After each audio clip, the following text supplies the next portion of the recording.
Hello there, it's Carrie Rhodes here. Welcome back to the Trinity Stamps YouTube channel. Today I am playing with more coordinating products that go so beautifully together. I am going to be layering ink, stamps, dies, and stencils. The stamp set I'm using is a Beautiful Breeze, and this is the coordinating die set that goes with it.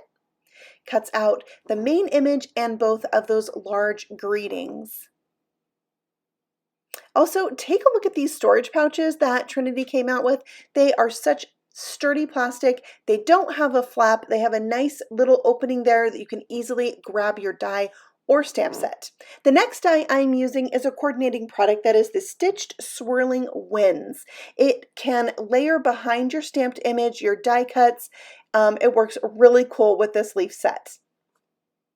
And finally, I have this stencil. This is the Seasonal Winds stencil. You can see you also get the masking pieces, and this is also going to coordinate with the leaves and the stitched stencil. And there's so many other things you could use it for, like steam on a coffee or something. Yeah, it's a really fun collection. I'm going to use all of these products together today in the card I'm making. I'm going to start out by doing some ink blending. I'm using some Prized Ribbon Distress Oxide ink. I really wanted to have a blue and orange fall card. It's one of my favorite fall combinations. It's a little bit unexpected, but so beautiful. So I used some spice marmalade there in the middle and some mustard seed on the edge. I did get a little bit of green there where they blend, and that's okay. It's going to go with the leaves perfectly. I added some spritzes of water across this panel, kind of a lot, and then I really pressed them down. So it's going to give me kind of that bokeh effect of like light shining through. And then I'm taking the broomstick Distress Mica Spray Stain, and I sprayed that onto my card and kind of pressing the sprayer down halfway, and then I pulled that nozzle out and tapped some more of that on. It's going to give me this golden yellow shimmer splatter all over. It's so gorgeous. Okay, so here's that die. You can see when I die cut it, it just stitches those swirls into the paper. So now the coordinating die, it's going to coordinate really well with the stitching on that die cut, but it doesn't line up perfectly. So you're going to get that offset look, but it still goes together. I just pressed a wet baby wipe down onto the stencil to remove some of that ink and give me a really subtle wind-blown look. And you can see there how cool that turned out. I love it. Okay, so now that that's all dry, I'm peeling off the main image from this Beautiful Breeze stamp set, and I'm going to stamp this down. I'm just building up layers that are kind of subtle. Subtle stitching, the subtle stenciling with the water, and now I'm inking this up with Versamark ink, a clear embossing ink, and then once that's stamped down, I'm going to emboss it with clear powder. So it's going to be a very subtle layer of leaves blowing in the wind, something that the recipient's going to see when they turn this card in the light, like the shimmer and those water splatters.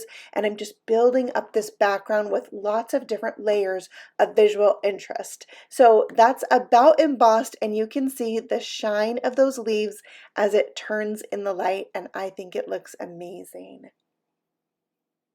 All right, so now we need something that's really going to stand out on this card. So I have a piece of watercolor paper in my MISTI, and I am stamping up these leaves very subtly, not all the way, with that mustard seed Distress Oxide. I gave it a couple spritzes of water, and then I cleaned it off, and I'm going to repeat that using the spiced marmalade. Again, 2 spritzes of water, stamping that down, building up the layers of my leaves, kind of like I built up the layers of my background. I'm even going to go in with Prized Ribbon, this time using a lot less ink than the other 2 times, but I will go ahead and spritz it 2 times, and that will just moisten it enough that it just barely starts to blend together with the colors I've already stamped down.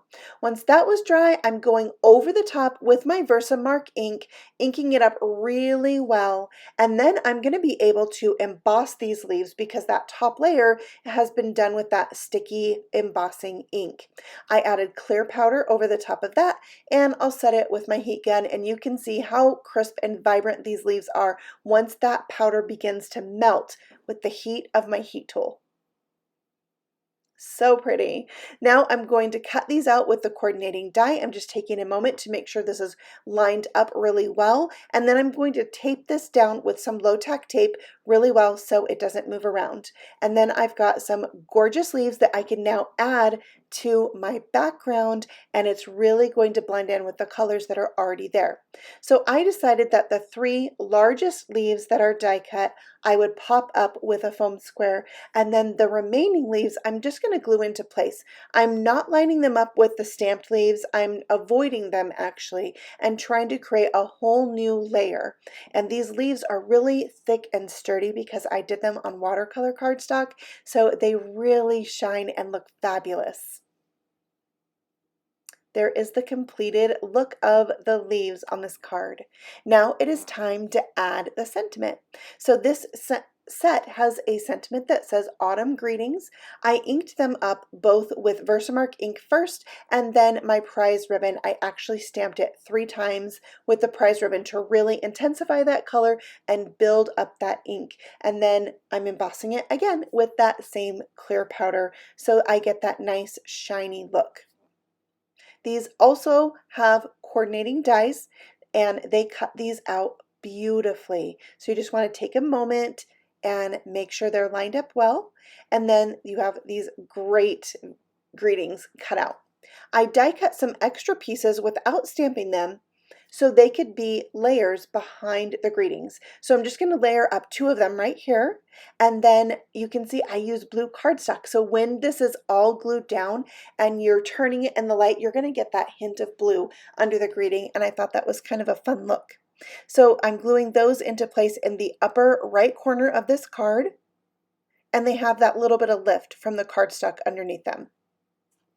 They're so delicate, it's easier to use the cardstock for me than it would be to cut out tiny pieces of foam squares. Now I am bringing in some rhinestones from Trinity Stamps. You can see there are tons of colors in all the rainbow colors. So you have lots to choose from, and I picked out a yellow, an orange, and a blue, and I will have them linked for you below so you can check out all the colors. And then I mounted this to a blue piece of cardstock that's going to match that prize ribbon really well to finish off this card. I love making my own backgrounds and layering them up with different ink and splatter and texture is one of my favorite things. So I had so much fun making this card, and I love all the collections of products that Trinity has that coordinate together. You can use all 3 of these together, or you can use them separately and use them for other projects besides just the Beautiful Breeze stamp set that I showed you today. I thank you so much for stopping by. If you would like more inspiration from Trinity Stamps, you can find us on Instagram and Facebook too. I'll see you all again very soon. Happy stamping! Bye!